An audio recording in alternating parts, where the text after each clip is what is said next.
If you're used to using A roads or motorways, you'll know what you're looking at when you're driving at speed. A couple of cars ahead of you, the odd white line, and maybe some road signs. But what are Formula One drivers looking out for and actually focusing on when they're driving flat out on a track? We've teamed up with Tobii, the world leaders in eye tracking technology, to find out. To help, we've got one of the most talented drivers in world motorsport. Nico Hülkenberg won Le Mans while racing in a full F1 season last year, which proves his pure speed, racecraft and versatility. His Force India team are also at our disposal for the afternoon to try and uncover the secrets behind the visor.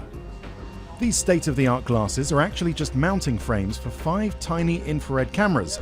They sense eyeball movement and transpose it onto a forward-facing micro camera. So not only does this track the position and focus of Hülkenberg's eyes, it also allows us to measure reaction times while giving us the first true camera angle of what a Formula One driver sees.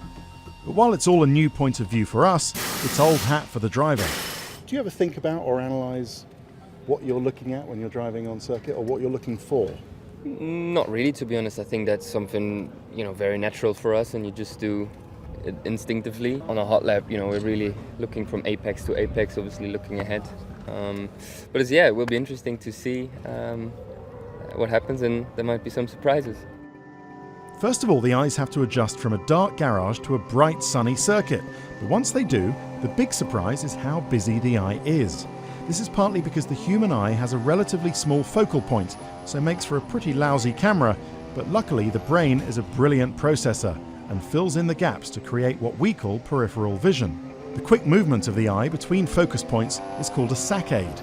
And what makes the best F1 drivers different to you and me is that they can train their brain to speed up these movements and understand the new information quicker, thereby taking in and processing more information than us mere mortals could ever hope to do. It's like some kind of super sense. For example, let's analyse leaving the pit lane and joining the track. Nico instinctively checks the mirror, but it only takes him 100 milliseconds, what we know as a tenth of a second. This is approaching the shortest amount of time a human can look at something and take in the information he sees. On the road, you or I would typically need a minimum of half a second to look in our rear view mirrors and be able to recognise an object. Okay, we're going to see how fast his reaction times are to the lights. So I'm being Charlie Whiting, I've got control of the start lights. We'll see what he's looking at, how much he's aware, how much intensely he's focusing on the lights, and then how fast is his reaction.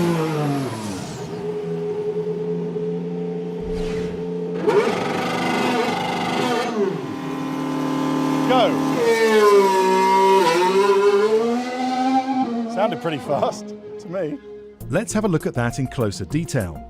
When red turns green, eye tracking data reveals that Nico's reaction time is near enough superhuman. He fixates on the red light, and when it changes to green, his reaction time is just under 100 milliseconds. That's quicker than a tenth of a second. In athletics, anything below a tenth of a second is typically considered unhuman and therefore a false start. But they're reacting to the sound of a starting pistol. F1 drivers' visual reactions to lights are on a different level. Now let's focus on how to be quick, and in part, that's making sure you hit your apex. Approaching the corner, Nico focuses in on the apex that he can see clearly outside his front left tyre. Combining what he can see with the speed he can feel through his body, his brain knows the maximum speed that his car will go round that corner without spinning off. Just focusing here from apex to apex, look into the apex, clip the curve, feel what the car does with your body, just react with everything you have. Interestingly, Hülkenberg spends a few seconds fixated on the apex. He's not looking down the road because that in a sense doesn't matter. It's getting the corner right that gives good lap time. The other thing to note is how little he looks at his buttons, switches, instruments and steering wheel. Since the rev counter and dash display are at the bottom of his peripheral vision, Hülkenberg can take in all that information without specifically shifting his focus and still make all the complex calculations he needs to when driving.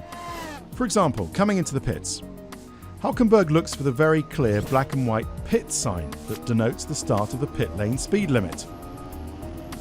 It's a quick left and then right, and then an automatic reflex to push the green neutral button.